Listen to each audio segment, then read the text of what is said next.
On va se refaire la cerise. Le podcast de l'expert vélo avec Michael Carminati. Parlons aujourd'hui d'une marque française qui a marqué l'histoire du vélo, Time. Connu pour ses pédales automatiques et son approche technique du mouvement, Time a longtemps accompagné les plus grands coureurs qui ont fait vibrer le cyclisme dans les années 90 et 2000. Mais que devient cette marque aujourd'hui ? Quelle place occupe-t-elle depuis son intégration au groupe SRAM ? Et comment perpétue-t-elle son héritage d'innovation et de précision dans un marché dominé par des géants internationaux ? On va revenir sur son histoire, son ADN, ses technologies et comprendre comment Time cherche à retrouver une place forte dans le monde du vélo. J'accueille Benjamin Marinier. Vous écoutez On va se refaire la cerise, le podcast de l'expert vélo.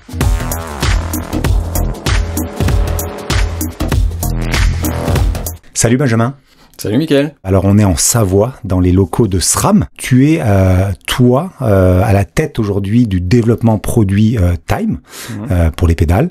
Avant d'arriver là, on va expliquer à nos auditeurs qui est Benjamin Marinier, c'est-à-dire comment on se retrouve là. Je suis effectivement le chef des produits des pédales Time depuis plus de 5 ans maintenant. Et avant ça, j'ai travaillé au bureau d'études en tant qu'ingénieur produit à développer les pédales aussi. Et ça fait maintenant 9 ans que je travaille chez Time. Donc j'ai connu bien évidemment l'ère actuelle SRAM et ce qui s'est passé également avant. Je suis pas aussi vieux bien entendu que la marque, donc du coup tout ce que je vais pouvoir te raconter sur la marque, ça sous-entend que ça a été des récits qui m'ont été narrés par des anciens collègues. Mais voilà. Et puis bien sûr passionné de vélo, je pratique toutes les formes de vélo, du VTT, de l'enduro, de la descente, de la route, je touche un peu à tout, du gravel évidemment, et je fais que des petites distances plutôt. J'ai pas suffisamment de temps et peut-être de volonté d'énergie pour faire de la plus longue distance, mais ouais, je touche à tout. Tu es issu de quelle formation ? C'est-à-dire quelle formation on a pour devenir responsable produit chez Time ? Il n'y a pas forcément un parcours qui est décrit en fait, qui est défini à la base. Moi, dans mon cas, c'est l'ingénierie mécanique, mon créneau. Donc j'ai fait un DUT, j'ai fait une licence pro, j'ai fait un master que j'ai pas validé d'ailleurs, et puis ça a suffi en fait pour moi pour rentrer dans le bureau d'études. En fait, j'ai toujours été passionné de conception de produits, de mécanismes. Et ça a démarré comme ça en fait. Et puis petit à petit, vu que j'aimais également le vélo, je pratiquais, je comprenais un peu les enjeux des produits que je concevais. Et ça a plu. Puis après, c'est une question d'opportunité, je pense, d'attitude et puis par la force des choses, du coup j'ai pu obtenir ce rôle que j'ai aujourd'hui, quoi. On va revenir un petit peu sur le passif de Time, tu vas nous raconter l'histoire, mais juste pour comprendre toi ton parcours, Time a eu 3 grandes phases. En gros, il y a eu lorsqu'ils étaient à côté de Lyon, qui était la grosse industrie qui fabriquait aussi des cadres, tu vas nous l'expliquer. Et il y a eu après le rachat par Rossignol, puis le rachat par SRAM. Donc toi, tu es dans l'aventure depuis le rachat par Rossignol, c'est ça ? Exactement, ouais. Je suis arrivé suite au rachat de Rossignol. Donc c'était en 2016 que Rossignol a racheté. Je suis arrivé en tout début d'année 2017 et puis voilà, en fait à l'époque, comme tu dis, Time c'était basé Time ça a eu tellement de vie en fait, c'est assez long à décrire. Je sais pas si tu veux qu'on se lance particulièrement là-dedans dans le récit d'un peu. Il faudrait juste expliquer un peu à nos auditeurs que Time est né de créateurs qui avaient une autre grosse marque à côté. Ouais, c'est ça. Voilà. En fait, tout l'intérêt et tout le truc passionnant autour de Time, en fait, c'est ça, c'est que c'est une belle histoire industrielle qui est forgée de quelque part d'un peu de rancœur, de panache, de drama à la française comme on pourrait imaginer. Et du coup, c'est ça qui est un peu beau, parce qu'en fait, donc pour resituer dans le contexte des tout débuts de Time, c'est né à la fin des années 80, en 87, à Nevers. Donc c'était une place forte de l'industrie du cycle à l'époque, puisqu'il y avait déjà une autre grande marque comme t'as cité qui était déjà installée à ce lieu-là, qui était Look. Et Look, en fait, là où il y a un lien très très fort avec Time, c'est que l'ex-propriétaire de Look et le fondateur de Look et l'ingénieur en chef même de Look, enfin l'homme qui a tout fait chez Look, en fait, Jean Bell, à l'issue de sa carrière en fait chez Look, quand il a revendu son entreprise à Bernard Tapie à l'époque. Rapidement en fait, il a donc du coup quitté l'entreprise et il a monté une nouvelle entreprise avec son gendre de l'époque qui était Roland Catin. Roland Catin, qui bien entendu était plus jeune, dynamique, entrepreneur à ses heures, il avait la passion du vélo, et donc ensemble ils ont voulu continuer l'aventure en fait de Look, qui pouvait plus s'écrire avec Look, puisque c'était une autre direction à cette époque-là. Et donc du coup ils ont continué ça avec Time, ils ont créé Time à la fin des années 80 en fait. Et Time en plus a bien grossi, puisqu'à un moment donné il y avait effectivement de la fabrication de cadres. Ouais. L'assemblage des vélos était fait pas loin d'ici, juste derrière les montagnes là-bas du côté de Vaumilieu, de Lyon. Ouais. Ça a bien marché pendant quelques temps, et puis après il y a eu les fameuses difficultés économiques qu'on a connues. Ouais. Le rachat par Rossignol. Ouais, c'est ça. Et qu'est-ce qui s'est passé, sans rentrer dans les détails, mais qu'est-ce qui s'est passé? Pourquoi Rossignol n'a pas pu continuer l'aventure? Bah, en fait, faut se remettre un peu dans le contexte. Alors, si on repart 2015, en fait, il y a le décès donc du coup de Roland Catin, malheureusement, et donc du coup ça entraîne dans cette situation en fait un peu dramatique pour l'entreprise où l'économie est au plus mal. Du coup, Rossignol arrive pour racheter, parce que Rossignol à ce moment-là, donc en 2016, a la volonté forte en fait de diversifier ses activités dans l'outdoor. Et donc de ce fait, il décide d'acheter Time dans un premier temps, mais également en parallèle Red Light pour les activités de trail running, Felt California aussi toujours pour le vélo. Et donc du coup, ils investissent massivement en fait dans ce programme en fait de diversification d'activités. Et au bout de 2-3 ans, en fait, ça allait mieux pour toutes ces marques-là. Ils ont réussi à faire quand même quelque chose de bien, mais malheureusement, c'était pas au niveau des attentes espérées, j'imagine, par les financiers qui étaient derrière Rossignol. Et qui plus est, en plus, la situation de pandémie qui s'est instaurée en 2019 et qui a sévi particulièrement en 2020, en fait, a entériné un petit peu l'affaire pour toutes ces marques-là au sein de Rossignol, qui pouvaient plus continuer de dépenser comme ça et pas avoir le retour sur investissement qu'ils espéraient, en fait. Je te coupe, mais je sais que lorsque Time était à Vaumilieu, ils avaient leur fameux procédé RTM pour fabriquer les cadres. Les pédales étaient injectées aussi à Vaumilieu, ou c'était déjà fait à l'étranger? Non, c'était tout. C'est la production des pédales dans l'histoire de Time a toujours été à Nevers, en fait. Donc comme je l'avais expliqué au début, à la fin des années 80, quand ils bâtissent la compagnie Time, au début c'est tout basé à Nevers. Et petit à petit, effectivement, dans les années 2000, avec l'évolution de la société, le grossissement de l'activité, ils ont décidé d'installer un nouveau siège social avec une usine de fabrication pour le RTM à Vaumilieu. Et en parallèle de ça, ils ont même investi dans une entreprise en partenariat en Slovaquie pour produire les cadres et les différents périphériques. Mais les pédales, c'est resté toujours dans une usine à Nevers ou sur Nevers. Et quand Rossignol a racheté, en fait, il se trouvait que le hasard des choses de l'histoire, en fait, Rossignol, dans les années 80, à l'Air Tapis, en fait, avait également racheté une partie de l'activité de Look, qui était l'activité de fixation de ski.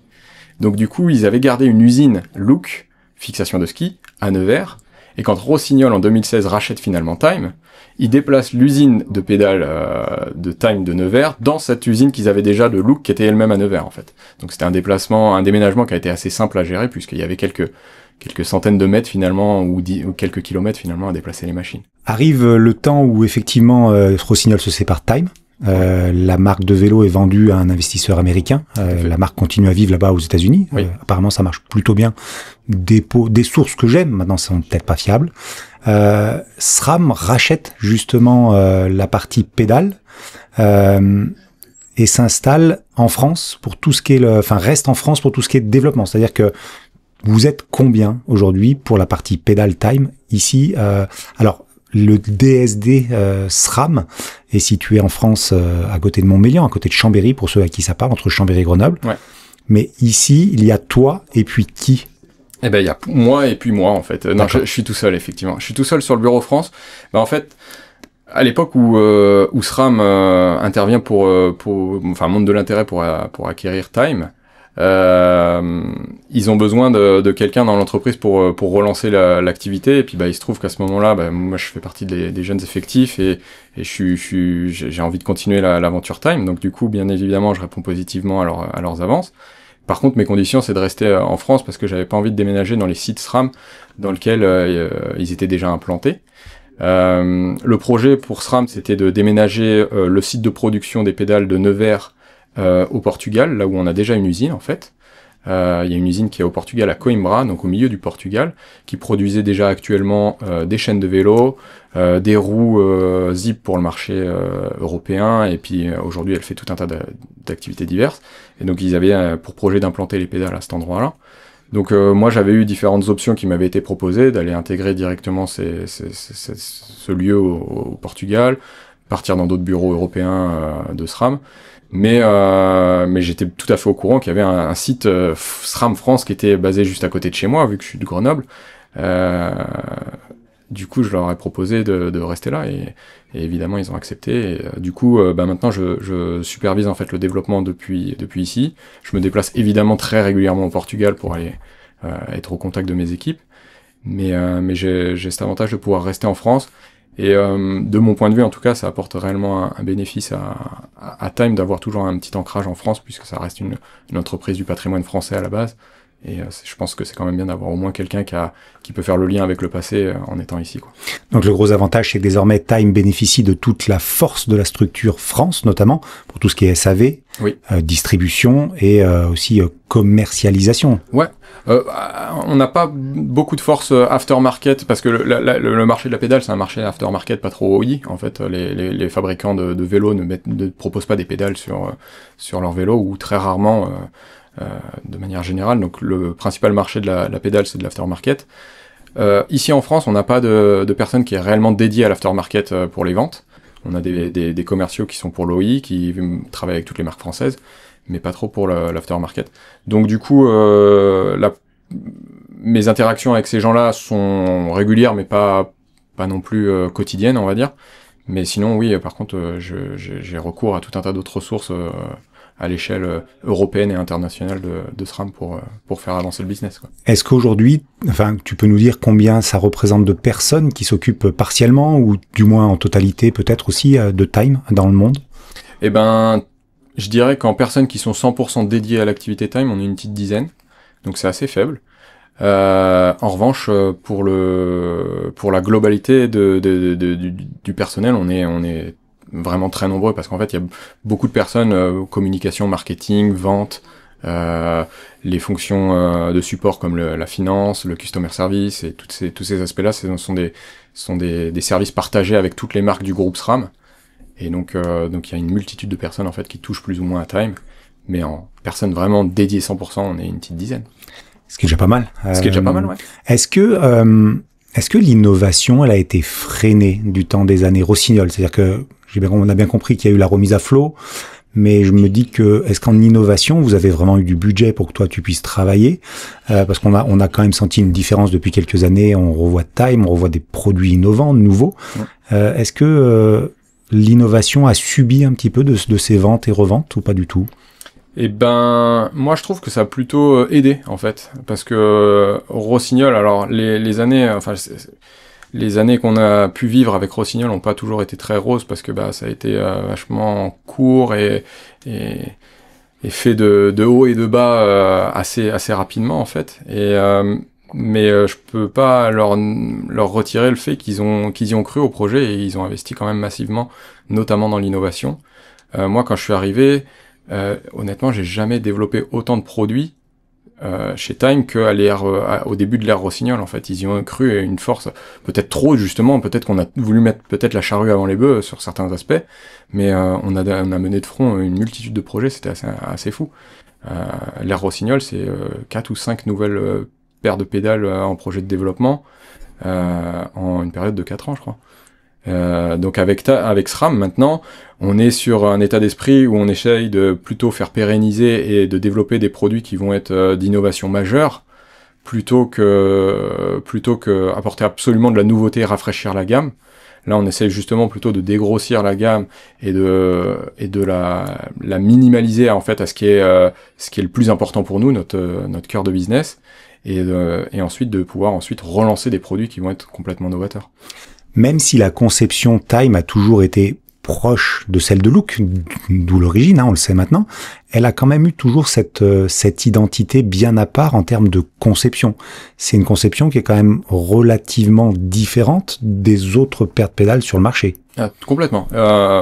Chez Time, on a On a des systèmes qui sont absolument différents de tout le reste du marché. On a des technologies en fait qui sont brevetées et qu'on est les seuls à pouvoir utiliser. Ça, c'est le cas depuis le tout début en fait. Time a aussi une démarche en fait en termes de conception qui est un petit peu différente de beaucoup, en tout cas qui était précurseur à l'époque, qui l'est peut-être un peu moins maintenant parce que beaucoup ont pris le pli dorénavant, qui est d'orienter un petit peu le développement sur le respect de l'anatomie du cycliste et la mobilité en fait des jambes et des articulations afin de respecter ce qu'on appelle dans un terme plus générique dans le vélo la bioposition en fait. Donc c'est globalement l'ergonomie du pédalage. Donc toutes les Pedal Time en fait elles sont équipées de tout un tas de dispositifs qui permettent d'améliorer ces aspects-là et ce depuis toujours. Et de ce fait, en fait, on a développé des technologies de mécanismes de pédales qui nous sont propres. Et c'est en ça qu'on est différent en fait de toutes les autres. Pour expliquer un peu aux personnes qui ne connaîtraient pas encore Time, s'ils sont arrivés entre les deux airs, qu'est-ce que la marque couvre comme pratique? Tu l'as dit un petit peu tout à l'heure, mais on est dans le bureau ici, on a la chance d'avoir l'historique et puis les nouvelles pédales. Qu'est-ce que ça couvre comme pratique aujourd'hui Time en termes de pédales automatiques? Toutes en fait. On est sur tous les marchés du vélo, en fait toutes les pratiques du vélo plutôt. Bien évidemment la route, on a toute une gamme bien définie sur la route, plutôt portée sur un niveau de performance relativement élevé chez Time. Et puis pareil sur le VTT, on a du cross-country, on a des pédales qui sont compatibles pour le gravel, on a évidemment des pédales d'enduro, des pédales toutes plateformes, même récemment l'année dernière on a sorti une nouvelle pédale qui est à vocation de downhill, donc pour la descente, et on a même une pédale de commuting pour les gens qui souhaitent faire du vélo taf et avoir la possibilité de clipper ou de ne pas clipper leur pédale. On a une pédale biface plate. En quelques mots, sans trop aller dans les détails, mais la technologie de la pédale route, ça reste la dureté reste basée sur de la lamelle carbone, c'est ça? Tout à fait. Il y a plus de système à ressort sur la route en tout cas. Non, ça fait quand même assez longtemps maintenant que Time a changé ça. Je crois que c'était dans les années 2010-2013 qu'on est arrivé avec des lames carbone sur nos pédales.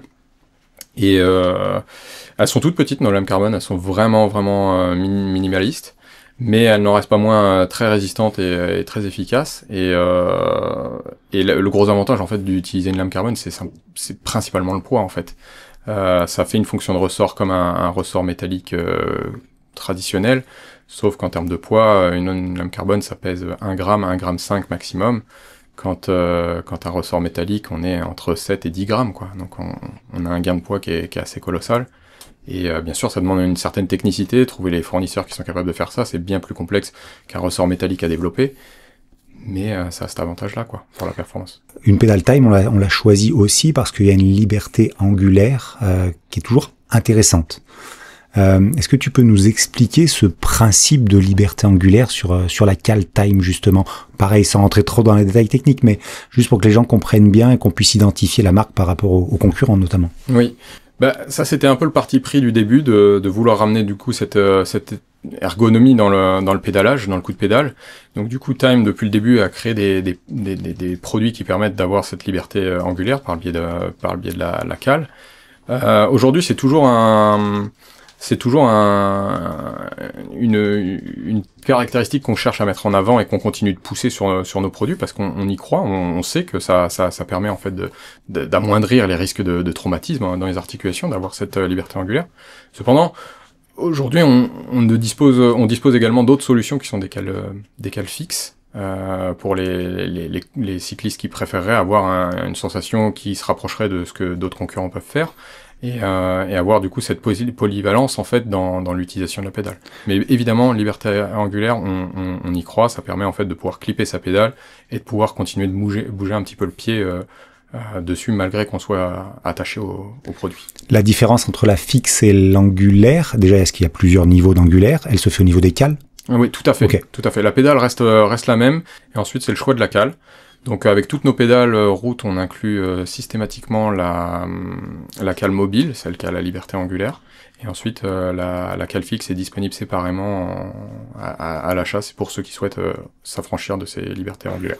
En termes de matériaux utilisés, donc on l'a vu, il y a le carbone, mais après au niveau des axes, des choses comme ça, on va utiliser de l'acier, de l'alu, du titane. Ouais. C'est à peu près les matières autour desquelles cela tourne. Tout à fait. Ouais.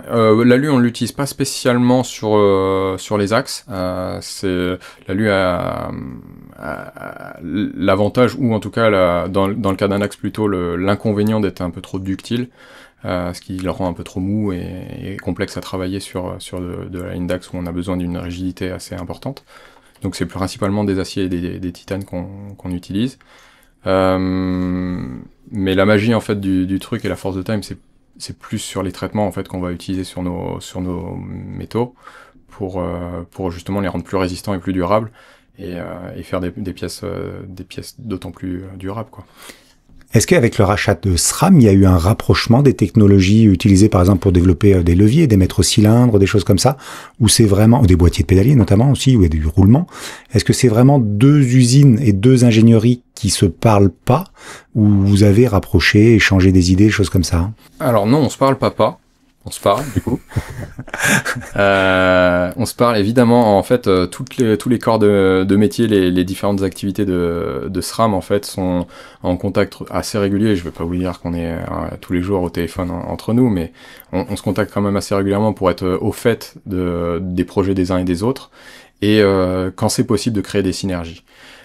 Encore une fois, la différence, en fait, entre Time et la plupart des activités de SRAM, c'est que nous, on a un marché qui est focalisé sur l'aftermarket, et le but aussi, c'est d'être compatible au maximum avec tout type de transmission.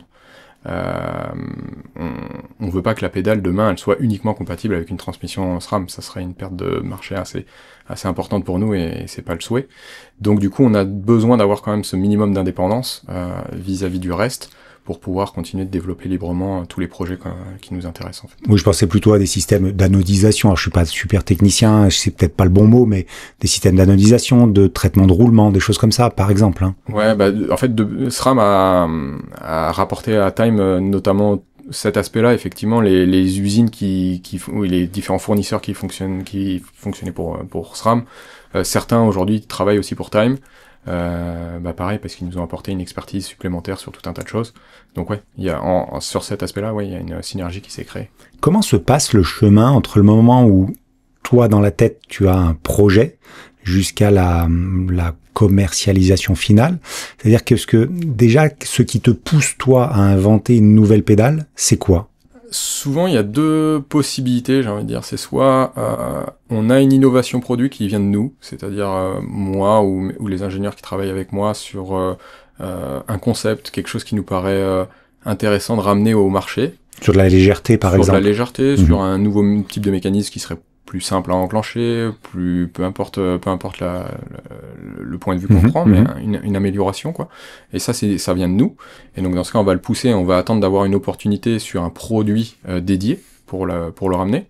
Ou alors l'autre option, ça va être quand c'est le marché qui réclame quelque chose de nouveau. Mettons ces dernières années, on a l'explosion du gravel.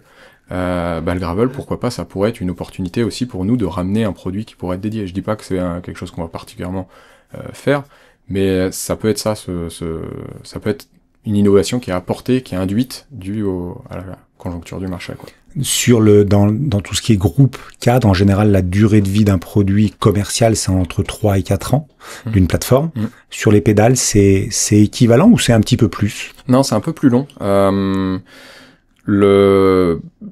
Globalement, effectivement, je sais plus, je perds mes mots, mais la fréquence de remplacement, en fait, des produits, effectivement, souvent, on l'estime qu'elle est à peu près autour de 3 ans, en tout cas dans le vélo musculaire, on va dire, parce que l'électrique, c'est encore autre chose.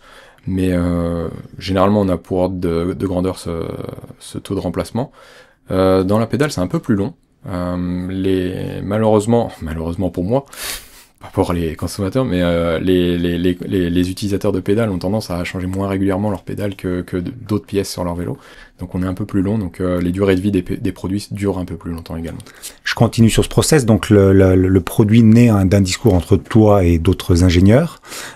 C'est dessiné, c'est produit à petite échelle via du 3D ou pas du tout? Vous avez des usines de production à format court? Comment ça se passe? Alors, à l'échelle de Time, on n'est pas si petit que ça. En fin de compte, on a une production qui est quand même assez importante, même plutôt très importante. On est en bonne voie, on est en bonne posture sur les quantités et les volumes de production vis-à-vis de nos concurrents. Donc effectivement, on a des lignes de production où on produit avec des procédés industriels comme l'injection plastique, l'usinage et plein de techniques différentes. Donc ça, vous pouvez le faire à petite échelle aussi. Il n'y a pas besoin de produire en masse forcément. Vous pouvez très bien tester des produits pour 10 pédales, pour les tester, des choses comme ça. Tout à fait. Bah après, quand on est dans une phase de prototypage, généralement, on a recours à d'autres moyens de production. Donc du coup, effectivement, les projets démarrent toujours avec de l'impression 3D. On a toujours des maquettes en impression 3D.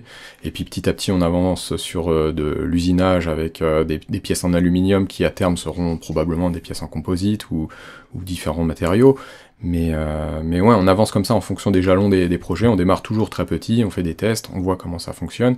Si ça nous donne satisfaction, on continue, on améliore un peu le truc, et puis on augmente l'échelle de production au fur et à mesure, jusqu'à temps qu'on soit prêt à commercialiser un produit et avoir tout un process industriel qui est stable et qui est surtout rentable en fait pour nous, quoi. Et entre le produit que tu dessines, imaginé par toi et tes collègues, jusqu'au produit final, il y a combien d'itérations? Ça représente quoi? Il y a de la modélisation peut-être informatique aussi au milieu. Ça représente combien de versions à peu près? C'est très variable en fonction des projets, et c'est si je prends pour exemple la dernière née de la gamme, donc la gamme DH descente, la pédale s'appelle la Schisto. Et cette pédale, c'est en grande partie une pédale qui est basée sur de l'existant en fait. C'est notre pédale d'enduro en fait qu'on a bodybuildé, j'ai envie de dire. Donc on a refait un corps en aluminium qui a été élargi, qui a été renforcé sur les endroits un peu fragiles en fonction des nouvelles contraintes de la descente. Et sur un projet comme ça, en fait, on part de l'existant pour l'améliorer et lui donner une nouvelle fonction. Donc du coup, les itérations sont assez faibles, en fait. C'est assez facile d'aller rapidement à la conclusion. Qui plus est, en plus, il n'y a pas trop d'investissement industriel derrière cette pédale-là, puisque c'est de l'usinage, donc c'est le même process de fabrication finalement qu'une pédale d'enduro autre en aluminium. Okay. Mais à l'inverse, effectivement, quand on parle d'une pédale route, par exemple, ultra légère, en composite chargée en fibre de carbone, si on repart sur une nouvelle conception d'un nouveau corps de pédale, d'un nouveau mécanisme, là, ça peut prendre des années et des années et beaucoup d'itérations. Je ne saurais pas te dire exactement combien, mais beaucoup. Juste pour comprendre un petit peu la fabrication au niveau du moule. Alors, il y a beaucoup de marques qui fabriquent différemment. Enfin, là, aujourd'hui, le process RTM, il est différent. Je sais pas s'il existe même encore, mais aujourd'hui, beaucoup de marques fabriquent avec des layers de carbone leur cadre autour de ce qu'on appelle une sorte de mandrin. Mm-hmm. Après, selon les procédés, ces choses-là, c'est des mandrins avec du sable qui après est enlevé, de l'eau. Enfin, il y a plein de procédés, mais c'est des couches de carbone qu'on vient superposer. Une pédale, du coup, comment c'est fabriqué? Est-ce qu'il y a des moules et on vient injecter du carbone avec une manière particulière? Comment ça marche exactement? Eh ben, dans notre cas, et dans le cas de tous nos concurrents, à ce que je sache, les pièces en composite, quand on dit que c'est des pièces en carbone, en fait, c'est de l'injection plastique. Donc c'est des billes de polymère, de plastique, qui sont injectées dans une machine qui sert à compresser en fait le plastique en le chauffant pour lui donner la forme du moule qu'on l'on souhaite. Et quand on dit que c'est chargé en carbone, c'est qu'en plus de ces petites billes de plastique, on y ajoute des fibres des copeaux en fait de fibres de carbone qui vont venir renforcer et lier en fait la structure de la pédale et qui vont lui donner des propriétés un peu plus intéressantes sur la résistance globalement. Et du coup également réduire en fait le poids du produit, puisqu'il y aura un petit peu moins de plastique et un peu plus de carbone. Donc c'est un savant mélange de chimie et aussi un investissement bien précis dans un moule c'est ce qui coûte le plus cher en général. C'est un moule où il faut un moule pour pouvoir produire à grande échelle. C'est ça qui coûte le plus cher aujourd'hui. Ah, tout à fait. Tout à fait. L'investissement dans les moules, c'est la partie la plus onéreuse du process. Ouais. Et tu disais qu'il y avait cette fameuse usine au Portugal. Ensuite, la pédale, les différents composants de la pédale sont assemblés sur place ou c'est envoyé ailleurs pour être assemblé? Non, c'est justement au Portugal qu'on assemble tout. On produit pas spécialement les pièces au Portugal. On a des fournisseurs qui produisent pour nous toutes nos pièces, donc nos corps de pédale, nos axes. On achète nos roulements. Tous les éléments en fait de la pédale sont produits dans différentes usines à travers, j'allais dire, l'Europe principalement, parce que on a encore à peu près, je dirais, 70-75% de nos fournisseurs qui sont basés en France. Le reste est principalement en Europe, et je crois qu'on a 2 fournisseurs qui sont hors Europe, en Asie. Et donc du coup, en fait, toutes nos pièces, elles sont reçues, elles sont expédiées au Portugal, et ensuite elles sont assemblées au Portugal, packagées au Portugal, et ensuite envoyées depuis le Portugal sur les différents lieux du monde où on les vend. Je reviens sur cette fameuse chimie, puisqu'aujourd'hui, ce qui différencie beaucoup le tarif, en tout cas pour la route, on va rester dans ce domaine-là parce que c'est nos auditeurs, mais ce qui différencie beaucoup le tarif d'une pédale haut de gamme, très haut de gamme à une entrée de gamme, ça va être la composition déjà de cette fameuse chimie, parce que c'est le poids qui va jouer. Ensuite, les matériaux que vous utilisez à l'intérieur. Peut-être que ça sera que des roulements acier et pas des roulements plus haut de gamme, étanches ou des choses comme ça. C'est exactement ça. C'est le choix des composants en fait et des matériaux qui sont utilisés qui font fluctuer en fait le prix, le coût pour nous de production d'une pédale. Et couplé au volume, bien entendu, qu'on produit. D'accord. Donc effectivement, une pédale, on va dire, qui a vocation à faire de plus gros volumes, généralement, on va utiliser des matériaux qui sont moins onéreux, comme par exemple une ligne d'axe en acier. Un corps qui sera pas forcément chargé en composite, en fibre de carbone. Bon, dans notre cas, dans les pédales route de chez Time, on a que du carbone sur notre gamme route. Mais ça pourrait être autre chose si on voulait réduire le prix. Et puis après, ça va être, si on veut monter en gamme sur l'axe, plutôt que passer sur de l'acier, on va commencer à travailler sur des titanes qui sont beaucoup plus légers, mais aussi beaucoup plus coûteux à produire. Parce que c'est plus complexe à usiner du titane que de l'acier, ça chauffe plus vite, ça se déforme, c'est vraiment une entreprise pas simple. Et puis pareil, comme les roulements, oui, il y a différents types de roulements, l'étanchéité y joue un rôle, la friction, on peut passer sur des versions aussi en céramique, tout un tas d'éléments qui font que forcément ça fait grimper le prix d'un produit si on cherche à obtenir différents gains sur différents aspects, et principalement le poids. La gamme route, donc elle s'étend comment? Il y a 3 grandes catégories de famille route, si je dis pas de bêtises, c'est ça? Deux, pardon, ouais. Donc de l'Expresso. Ouais, c'est ça. Et la toute dernière qui est? La X-Pro. La X-Pro, voilà, c'est ça. Et alors la X-Pro, elle existe, c'est la toute dernière, t'as raison de le dire. Elle existe déjà depuis l'ère Rossignol, donc on l'a commercialisée en 2016 ou 2017, donc elle a déjà 7-8 ans. Donc maintenant, on n'a plus qu'un seul modèle de pédale Expresso, une seule plateforme qui est disponible. Donc c'est notre modèle le plus accessible, qui condense en fait toutes les technologies qu'on retrouvera sur la gamme plus performante X-Pro. Donc il y a toujours les cales qui sont compatibles entre elles, les 2 types de cales fixes, mobiles, avec les libertés angulaires. Il y a toujours une lame carbone très légère pour faire la fonction de ressort. Il y a toujours la possibilité d'ajuster la tension du ressort. Et ensuite, on a du coup cette gamme X-Pro qui est constituée de 3 produits aujourd'hui. Donc quand tu parles de tension de ressort, c'est la tension de la lamelle, non? Tout à fait, d'accord. Oui, okay. Ce que j'appelle ressort dans la pédale, c'est la lame. Ok. Et du coup, sur notre gamme X-Pro, on a 3 niveaux de gamme. On a la 10, ça démarre à la 10, la 12, et ensuite la 12 SL, donc SL pour Superlight. Et du coup, la différence du coup va se faire exactement sur les matériaux qu'on vient d'évoquer. Donc la 10, ça va être équipé d'un axe en acier avec des roulements de bonne qualité mais plutôt standard.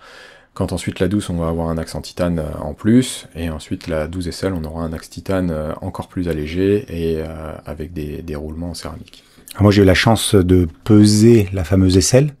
Alors je l'ai pas encore mise sur une balance, parce que ça fait pas longtemps, je l'ai découverte avant-hier. Okay. Mais en termes de poids, on est à combien aujourd'hui sur une paire de pédales SL? Eh ben sur la 12 SL, on est à moins de 190 grammes la paire, avec les cales. C'est la plus légère actuellement du marché. Et en termes de fiabilité et de durée dans le temps, est-ce que la légèreté est au détriment de la fiabilité? Il y a forcément des matériaux qui sont moins résistants, ou tout est super testé et au contraire, plus c'est léger, et là en l'occurrence, plus c'est robuste et ça tient dans le temps? Dans tous les cas, on a un niveau d'excellence qu'on cherche à maintenir avec Time, donc peu importe le niveau de gamme que tu prendras, la pédale est vouée à durer. Il n'y a pas de question à se poser de si je vais prendre une pédale plus chère, elle sera peut-être plus fragile, ou à l'inverse, elle sera peut-être beaucoup plus robuste qu'une pédale un peu plus entrée de gamme. Nos critères d'homologation des produits sont les mêmes, peu importe le niveau de gamme, et donc on cherche à absolument atteindre son niveau d'excellence. Donc ça change, ça fluctue pas, donc c'est pour ça qu'on est assez fort sur tous nos traitements en fait qu'on va appliquer sur nos pièces pour pouvoir justement leur amener cette robustesse supplémentaire. Donc non, ça affecte pas la durabilité du produit de choisir une gamme ou une autre. Par contre, là où tu as raison, c'est qu'effectivement aujourd'hui, si la pédale s'use de manière logique, parce que les cales s'usent, faut les remplacer régulièrement, et toutes les points de contact en fait entre la cale et la pédale ont tendance également à s'user, d'autant plus sur des pédales qui sont comme les notes très légères en composite. Pour cela, on propose effectivement des kits de réparation qui permettent de soi-même, à moindre coût, de pouvoir remettre en état sa pédale et la faire repartir pour X temps. On a brossé un petit peu le panel time, route, enfin voilà, on a fait un petit peu l'historique. Je voudrais qu'on parle un petit peu d'un dossier qui est la compétition. L'ère compétition dans les années 90-2000, on voyait beaucoup de time. Ça s'est arrêté, on le comprend pourquoi avec tout ce que tu nous as expliqué d'un point de vue financier. Est-ce qu'aujourd'hui il y a une volonté de la part de Time de revenir dans le ou les pelotons professionnels, alors peut-être pas dans la route pour l'instant parce qu'on n'en voit pas, ou tu vas peut-être me dire l'inverse. Je vais te dire exactement l'inverse. C'est tant mieux. Est-ce que il y a cette volonté de revenir partenaire, ça veut dire qu'aussi il y a peut-être du budget qui est disponible désormais. Donc quelle est la voie de Time justement sur le peloton pro? Eh ben, on veut retrouver justement ce qui a fait le succès de Time dans les jeunes années, parce qu'on a très rapidement abordé ce point-là, mais effectivement, Time, c'est directement lié au résultat en course. Si Time existe aujourd'hui, c'est grâce à la course, en fait, parce que quand on a sorti les toutes premières pédales, le succès a été immédiat. Un premier Tour de France, 1 an de gagner avec Pedro Delgado en 88, 1 an après la commercialisation du premier produit. L'année suivante, un podium complet sur le Tour de France avec Le Monde, Fignon et Delgado. Et puis après, je pense qu'à l'heure actuelle, Time est la seule marque de pédale automatique qui a été capable de gagner 11 titres de France, titres de vainqueur du Tour de France consécutivement, de 88 à 99. Je pense pas que ça se soit reproduit. Donc effectivement, ces années 90, elles ont été folles pour Time, pleines de succès, et aujourd'hui, la volonté, c'est clairement de retrouver ce niveau d'excellence. Alors le chemin a été amorcé parce qu'on a une multitude d'équipes pro aujourd'hui. On a la Lidl Trek qui roule en Pedal Time, donc hommes, femmes, l'équipe d'Evo. On a la Movistar, hommes et femmes. On a la SD Works chez les femmes qui gagne beaucoup de choses.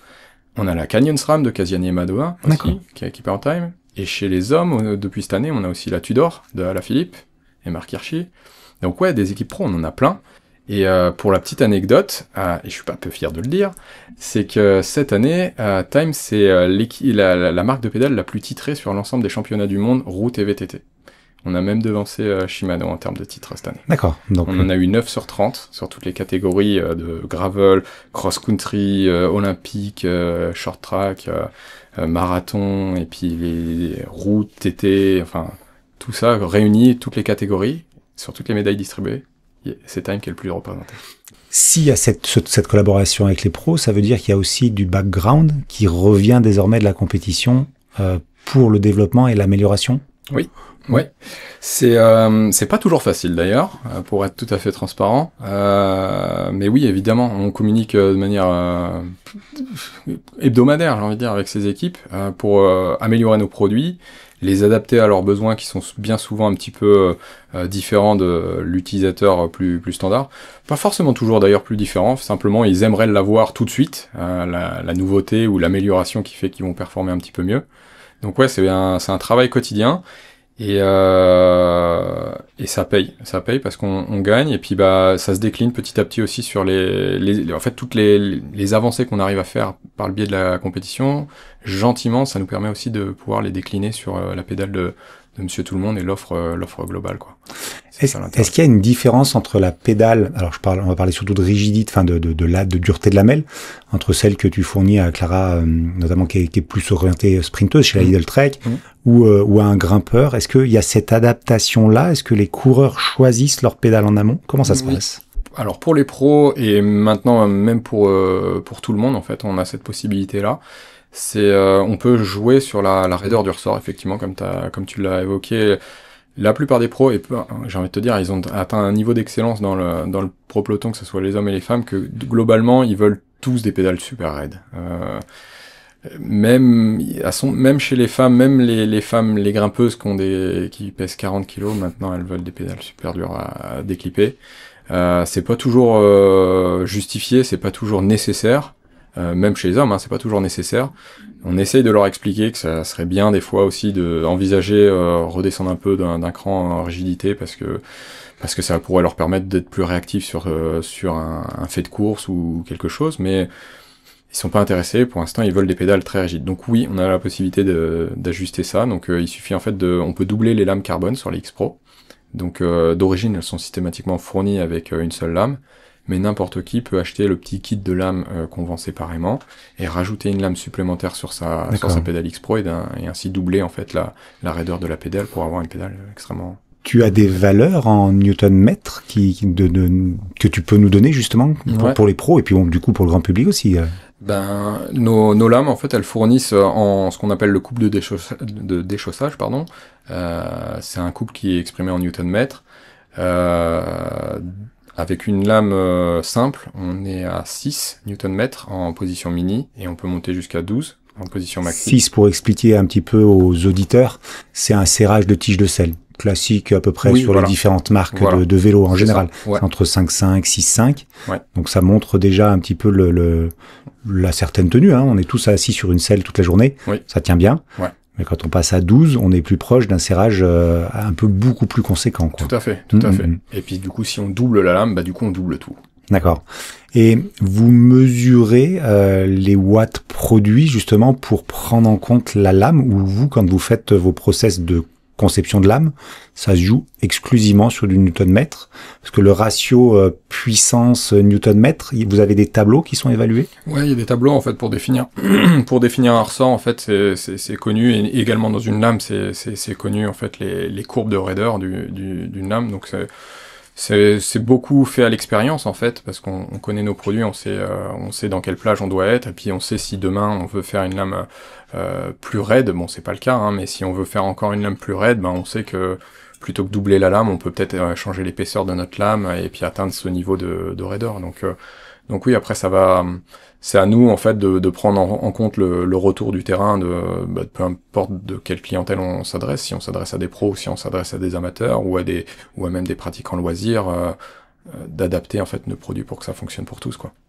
Est-ce que c'est toujours un peu compliqué à savoir, mais aujourd'hui, l'aéro, la résistance au frottement, donc 80% en général, c'est à peu près l'aéro. Vous avez des tests d'aéro, combinaison chaussures, pédales, c'est-à-dire que vous savez telle chaussure de tel fabricant avec notre pédale, ça fait un CDA de temps, des choses comme ça.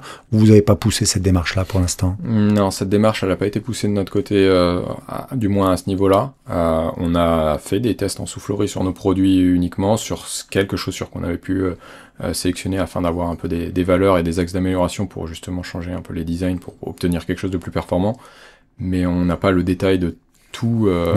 De toute la compétition et de toutes les chaussures possibles. Après, il y a des variables qui sont impressionnantes, c'est-à-dire que déjà rien que comment la chaussure est fixée par rapport à la cale, ça modifie beaucoup, donc ça doit être très compliqué à faire. Ouais, c'est énormément de données et ça prendrait un temps colossal de faire tout ça, donc c'est pas forcément une priorité. Est-ce que on va parler désormais de ce qui est le choix pour le pratiquant, c'est-à-dire que comment choisir sa pédale de vélo, et que tu nous expliques un petit peu par quoi on doit commencer lorsqu'on pousse la porte d'un magasin, ou sur Internet, peu importe, et qu'on va choisir sa paire de pédales? Quels sont les choix et les variables qu'on doit prendre en compte? Je pense que dans un premier temps, comme je dirais n'importe quel achat, il faut définir clairement son besoin. Donc ce qu'on cherche de la pédale, est-ce que déjà ça va être une pédale route, une pédale gravel, une pédale peu importe. Et également en fait cibler bien évidemment son budget et le niveau de performance qu'on cherche à atteindre. Et en fonction de tous ces éléments-là, du coup ça va tout de suite nous orienter sur une gamme de produits définis. Et après il n'y a plus qu'à faire son choix peut-être en fonction de critères plus personnels, le coloris, l'aspect et ce qu'on veut, quoi. Moi je voudrais qu'on aborde 2 points. Le premier, donc on l'a vu, tu l'as dit sur la route, c'est désormais de la lame. Qu'est-ce qui change? Est-ce que c'est drastique le comportement entre du ressort et de la lame lorsqu'on essaye 2 pédales différentes? Il y a vraiment un changement de sensation et de comportement au quotidien? Alors sur une pédale time, oui, il y a un changement assez important, mais c'est pas uniquement dû à la lame, parce que la lame, la fonction de ressort en fait finalement entre une lame et un ressort classique, elle est relativement similaire, j'ai envie de dire.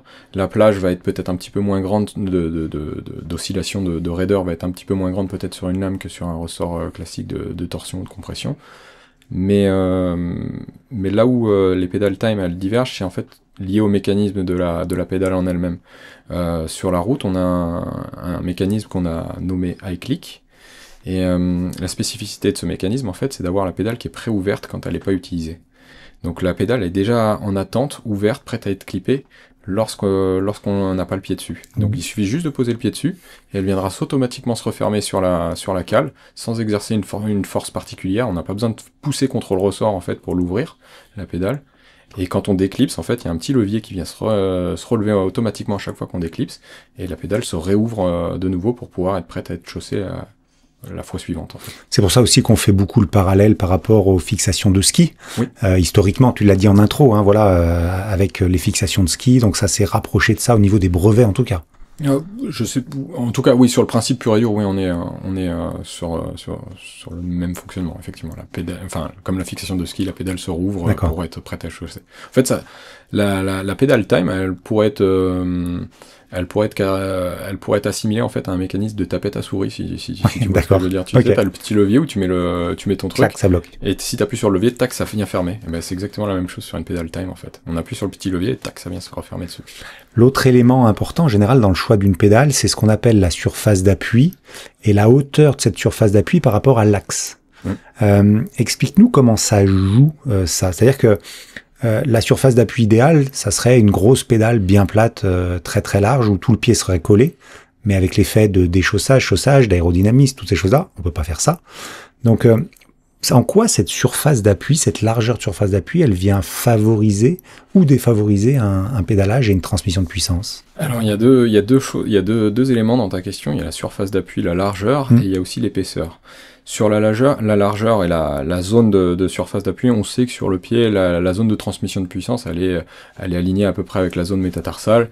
Et donc, du coup, plus on arrive à avoir cette zone importante de cette zone métatarsale qui correspond avec le pied de l'utilisateur, plus la transmission de puissance sera optimum. En revanche, sur l'épaisseur, ça c'est beaucoup moins sûr, en fait, les résultats. Il y a énormément d'études sur l'épaisseur d'une pédale, ce qu'on appelle aussi, entre autres, la bioposition, le stack height, ou différentes façons de nommer la chose, l'épaisseur de pédale, donc. Les études, elles tendent à dire que plus c'est petit, plus on est proche de l'axe, mieux c'est.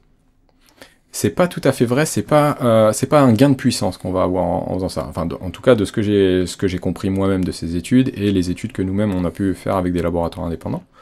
Ça va un peu plus loin que ça. C'est plutôt une histoire de chaîne musculaire activée au pédalage. Donc quand on pédale, un cycliste qui pédale normalement avec une pédale avec une épaisseur dite standard, qui va être comprise entre, je sais pas, 20 mm et 10 mm, on va activer une chaîne musculaire définie qui va être, je dis complètement une bêtise, mais peut-être 40% de quadriceps, 30% de mollets, 20% d'ischio, un peu de fessier, un peu de ci, enfin, je sais pas le pourcentage exact. D'accord. Mais en fonction de si on va faire varier du coup cette épaisseur, les watts qui vont être consommés seront exactement les mêmes. Pour faire le même cycle de pédalage à la même vitesse, peu importe l'épaisseur, ça sera toujours la même chose. Cependant, les chaînes musculaires qui vont être activées, elles vont être activées de manière différente. Il y aura peut-être un peu moins de quadriceps si on augmente, peut-être un peu plus d'ischio, et ainsi de suite. Et en fin de compte, c'est plutôt une question après d'habitude et de perception du cycliste. Le cycliste a tendance à préférer descendre en épaisseur de pédale afin d'avoir une chaîne musculaire qui s'active, qui lui est plus familière et plus préférable en termes clairement d'habitude, quoi. Donc c'est pour ça qu'on a tendance à dire que c'est favorable de redescendre l'épaisseur de pédale pour être plus performant, mais en fin de compte, c'est pas réellement des watts qu'on va pouvoir gagner, c'est plutôt du confort et du psychologique, quoi, quelque part. D'accord, ok. Voilà. C'est un peu complexe. Ça peut être aussi lié à de l'étude posturale, très clairement, si on veut analyser finement, quoi, en tout cas. Dans tous les cas, oui. Mais voilà, la consommation énergétique, en fait, sera la même, peu importe si on a une pédale très fine ou à l'inverse, si on a une pédale plutôt très épaisse. D'accord. C'est juste les muscles qui vont être activés différemment. Le fameux Q-factor, donc c'est la distance entre les deux pieds lorsqu'on pédale, ça, c'est une homogénéité, il y a une standardisation chez différentes marques, où chaque pédale va avoir son propre Q-factor. On est tous relativement proches, à 1 ou 2 mm près, dans ce schéma-là. Cependant, Time a cet avantage depuis 2 ans maintenant, si je dis pas de bêtises, d'avoir la possibilité de choisir son Q-Factor. Toutes les pédales X-Pro, elles sont disponibles, donc peu importe la 10, la 12 ou la 12 SL, elles sont disponibles avec 3 différentes options de Q-Factor. Le Q-Factor est 3, qui fait 51 mm de longueur, en fait de longueur d'axe, entre la manivelle et le centre de la pédale. Et la fonction intermédiaire, enfin le Q-Factor intermédiaire qui est de 53 mm, et finalement le Q-Factor le plus large qui va être 57 mm. Du coup ça permet en fait à l'utilisateur de pouvoir choisir au mieux et d'adapter au mieux en fait la pédale à ses besoins et à sa morphologie en fait. Sur des pédales VTT, donc gravel aussi, avec SRAM, on a le fameux dub wide, si je dis pas de bêtises. Oui.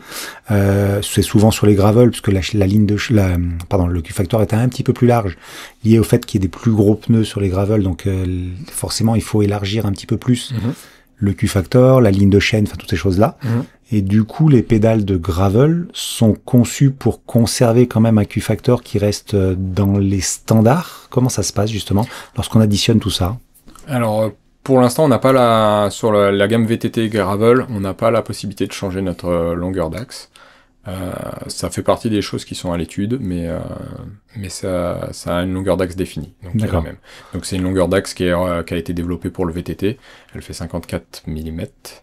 Et voilà, elle est fixe pour l'instant. Comment le Q-Factor joue sur la production de puissance? Est-ce que c'est comme ce que tu viens de nous expliquer par rapport à la distance, l'épaisseur avec l'axe? C'est-à-dire que c'est quelque chose qui ne joue pas trop ou ça a quand même un impact assez conséquent? Alors, j'ai pas de valeur en tête qui me permettent de dire si ça a un impact considérable sur la transmission de puissance. En revanche, ça a un impact direct sur l'ergonomie et ton pédalage en fait. Une personne qui va avoir par exemple un bassin relativement large sera forcément plus efficace dans son pédalage s'il peut mieux aligner en fait sa jambe lors du pédalage en prenant une pédale plus large que quelqu'un qui aura un bassin très étroit, tu vois. Donc du coup, c'est plutôt sur l'aspect ergonomique qu'on va avoir des réels gains qui sont notables, que sur l'aspect puissance pour lequel je suis pas complètement sûr qu'il y a un réel D'accord. Est-ce que c'est comme sur les cintres où les pros aujourd'hui roulent avec des cintres limite proches de la mobilette qui sont très étroits pour justement être le plus aéro possible? Est-ce qu'il y a cette tendance-là aussi qui joue au niveau des jambes ou pas? Si on parle des pros, il y a tout est imaginable. Donc oui, il y a certaines personnes qui pensent comme ça, que se rapprocher au mieux de la manivelle permettra de leur faire gagner quelques pourcentages, mais là on parle de professionnels qui vivent de ça et c'est même pas vrai pour tous quoi. La plupart d'entre eux préfèrent avoir un vélo qui est confortable et qui va s'adapter au mieux à leur anatomie plutôt que de vouloir obtenir à tout prix un gain relativement faible sur de l'aéro comme ça. Un petit tips au niveau des cales. Quand est-ce moi j'ai beaucoup de collègues qui sont très soigneux avec leur vélo, mais qui sont pas soigneux du tout avec les cales. Ils marchent beaucoup avec. Ouais. Qu'est-ce que tu peux leur conseiller? C'est-à-dire déjà quand les changer? Alors on est bien d'accord que les cales de vélo, la plupart du marché, ne sont pas faites pour marcher avec. On soit bien d'accord. C'est juste pour aller du garage au vélo qui est sur la terrasse. Ça s'arrête là, on est bien d'accord avec ça. C'est évident, ouais. Surtout si on veut la faire durer, sa cale, parce que forcément, les petits cailloux, les petits débris sur lesquels on va marcher, ça va creuser les matériaux qui sont souvent assez souples sur les cales. Dans l'univers de la route, c'est des cales qui sont en plastique. Souvent avec des plots de marche qui sont eux-mêmes en silicone ou des matières assimilées qui sont encore plus molles et donc du coup qui s'abîment encore plus vite. Donc forcément plus on marche, plus on use la cale. Alors l'avantage de la cale Time, c'est qu'elle a les plots de marche comme tu dis qui ne servent pas à la fixation. Tout à fait. Contrairement à la concurrence qui elle, dès l'instant où on marche, on dégrade ce système de fixation. Tout à fait, ouais. On a dissocié en fait les plots de marche de notre cale vis-à-vis du fonctionnement du mécanisme. Donc ça veut dire que le témoin d'usure, c'est ces fameux plots de marche qui commencent à être endommagés? Ouais, en fait le témoin d'usure, en fait c'est plus... Moi j'aime à dire que c'est plutôt le sens commun en fait du cycliste en fait. Quand on regarde un peu l'état de ses cales et qu'on voit qu'elle commence à être un petit peu rongée par l'usure, faut faut les changer, quoi. C'est parce que plus on va attendre, plus on va du coup user également la pédale, et donc du coup après il va falloir changer aussi des éléments sur la pédale pour pouvoir avoir une pédale qui refonctionne correctement. Benjamin, quelle est la fréquence d'entretien d'une pédale aujourd'hui? C'est-à-dire qu'est-ce qu'il y a, nous, en tant que pratiquants, quelque chose qu'il faut faire tous les ans, tous les 6 mois? Il y a quelque chose à faire ou c'est vraiment du à vie? Il y a plus de choses à pas faire que à faire sur l'entretien d'une pédale. Comme tu l'as dit, un nettoyage régulier, c'est la clé en fait pour pouvoir faire durer déjà une pédale assez longtemps. Sur les pédales time, les roulements, les lignes d'axe n'ont pas besoin d'être modifiés, changés, regressés, démontés ou quoi que ce soit. On préconise pas de le faire. En revanche, ce qui peut s'user dans la vie du produit, c'est effectivement cette liaison mécanique entre la cale et la pédale. Donc il y a la cale qui se remplace évidemment, mais encore une fois, tout ce petit mécanisme, tous ces petits crochets qui viennent se clipser sur la pédale dès qu'on clip, ça s'use aussi parce que comme on l'a dit, on a des pédales en plus qui sont pourvues de jeux, et donc du coup ça fait des petits mouvements en fait qui viennent faire des petites frictions en fait sur ces éléments en plastique qui s'usent forcément. Et donc au bout d'un certain temps, dès que les sensations commencent à être un petit peu différentes de celles qu'on avait l'habitude, il est bon de regarder un peu l'état global de son produit, aussi bien la cale que la pédale, et de voir, ah ouais, là j'ai des zones qui sont un petit peu rongées, un petit peu creusées, il va peut-être falloir envisager acheter un petit, ce qu'on appelle un rebuild kit, qui est un petit kit de pièces qui permet de changer toutes ces pièces d'usure. Ça se fait super simplement, on a plein de tutos sur les plateformes qui nous permettent de guider pour faire ces opérations. Et comme ça, on remet sa pédale à neuve et ça repart pour un tour. On a parlé beaucoup de la pédale route. Parle-nous un tout petit peu de la pédale gravel. C'est-à-dire que, effectivement, le gravel est en pleine explosion. On en fait tous aujourd'hui. On a tous un vélo de gravel parce que c'est le plaisir qui est là aussi. Quelles sont les spécificités d'une pédale gravel chez Time, qui est la pédale VTT aussi, du coup? Tout à fait, ouais. Donc, du coup, alors... si on regarde vraiment purement la compétition, il y a de plus en plus de coureurs en gravel qui utilisent des pédales route, et dans ce cas-là, ils ont déjà eu toutes les informations, on a déjà tout balayé. Mais pour toutes les autres personnes qui cherchent à obtenir une polyvalence dans la marche, notamment avoir un modèle VTT, ça facilite grandement ce point-là, puisqu'on a des cales qui sont intégrées dans les semelles cramponnées des chaussures. Et donc du coup, ça permet d'avoir une marche plus fluide quand on veut passer un obstacle quelconque. Donc ça a cet intérêt-là. Et donc la plupart de nos utilisateurs gravel continuent aujourd'hui de privilégier la pédale type VTT pour cette occasion. Donc nous, ce qu'on recommande la plupart du temps, c'est pour avoir du coup une pédale aussi proche en performance d'une pédale route en termes de poids et de légèreté, c'est de s'orienter sur des pédales en composite pour le cross-country. Et ces pédales, encore une fois, elles ont une technologie unique à Time qui est également brevetée, qui s'appelle le mécanisme ATTAC, qui pour le coup est même un mécanisme qui existe depuis le tout début des pédales VTT chez Time, dans les années 90, ça a été créé. Bien évidemment, ça a été amélioré au fur et à mesure des évolutions des produits.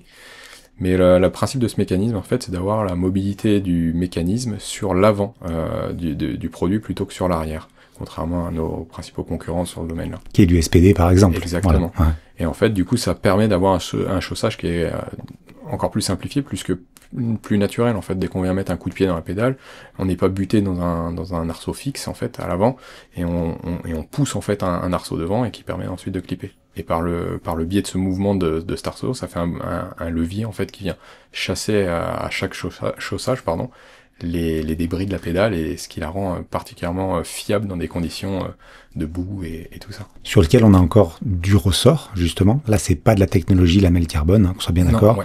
Elles sont même très compactes, et c'est ce fameux petit ressort qui est au milieu, quoi. Ouais, c'est ça. Benjamin, pour clôturer un petit peu, c'est quoi la vision de SRAM dans les prochaines années pour Time, ou la vision de Time pour SRAM, peu importe. Mais où est-ce que... Alors, être revenu dans le milieu du peloton pro, c'est un appel fort et un marquage fort. C'est quoi le prochain step pour Time désormais? L'objectif pour Time comme pour SRAM, en fait, c'est de faire reconnaître, en fait, la pédale Time comme la meilleure pédale sur tout un tas d'aspects, en fait. L'aspect performance, évidemment, l'aspect ergonomique, l'aspect confort. On veut obtenir cette plateforme forte où, en fait, tous les cyclistes, quand ils vont se poser la question d'acheter une pédale, ils vont se dire, la pédale Time, c'est forcément la meilleure. Et pas forcément pour des raisons de coût, parce que c'est pas toujours un objectif d'être le mieux placé financièrement, mais en tout cas que notre produit soit perçu comme ça. Donc c'est ça vraiment la volonté. et évidemment de faire le plus de volume possible. Il y a un concurrent qui a sorti l'an passé un couple chaussures-pédales. Est-ce que ça, c'est un axe de développement potentiel ou pas? Honnêtement, je pense que c'est une approche intéressante qu'ils ont eue de la pédale, et je trouve ça bien, ça dynamise un peu notre marché qui était un petit peu enclavé dans une certaine habitude. Là, ils balayent un peu les cartes en proposant quelque chose de nouveau. Je vais pas me prononcer sur leur système parce que j'ai un avis qui est dessus, et puis c'est pas l'objet de la question, mais ouais, il y a un peu d'intérêt quand même là-dessus. D'accord. À voir où ça va nous mener, quoi. L'ADN de Time, par rapport à il y a 9 ans, il est toujours pareil ou il est différent? Pour toi qui l'as connu depuis 9 ans, hein, tu me disais en introduction. Ouais. Si je parle vraiment de Time, oui. Je pense qu'il est toujours commun. C'est une marque qui se veut à vouloir innover, à vouloir avancer, et toujours en gardant à l'esprit qu'il faut avant tout mettre le cycliste au cœur de ça, et qu'il faut pas se laisser berner par diverses illusions qui seront des gains pas fiables, quoi, pas valables. Donc du coup, ouais, l'ADN de Time, je pense que ça reste l'innovation avant tout sur le produit, à la faveur de l'utilisateur, quoi. Benjamin, on a bien compris en tout cas que Time est de retour dans le peloton, mais aussi dans les magasins. Il y a désormais, il y a quand même un vaste panel de choix. Bon, il est temps de se quitter. J'aurais bien encore beaucoup de questions, c'est très intéressant. Mais je vois que les batteries des caméras commencent à être à plat. On n'est pas à plus d'une heure. Merci de nous avoir reçus ici à côté de Chambéry en tout cas. Ouais, merci à toi. Au plaisir de se croiser plus tard peut-être pour parler d'innovation, de choses comme ça. Ouais, j'espère aussi. Hein. On retrouve Time sur le site SRAM. Ouais, tout à fait. Notamment. C'est sur le site SRAM. D'accord. Les réseaux sociaux aussi. Ouais, sur les réseaux sociaux, on a nos propres pages avec Time Sport. D'accord. Ou Time Pedal, ça dépend lesquels. Mais ouais, on est facile à trouver en tout cas. Merci de nous avoir reçus en tout cas. Merci à toi. Quant à nous, on se retrouve pour un prochain podcast. Abonnez-vous à vos plateformes de diffusion afin d'être notifié des dernières parutions. Venez commenter, noter aussi ces épisodes. Ça nous sert de petit coup de pouce, c'est très sympa. Et puis abonnez-vous à la newsletter du site L'Expert Vélo pour être tenu au courant de toutes les dernières parutions, des actualités, des dossiers, des tests. Je vous dis à très très vite pour un prochain podcast ou une prochaine vidéo. Ciao, ciao. Retrouvez toute l'actualité de l'Expert Vélo sur www.l'expertvélo.com.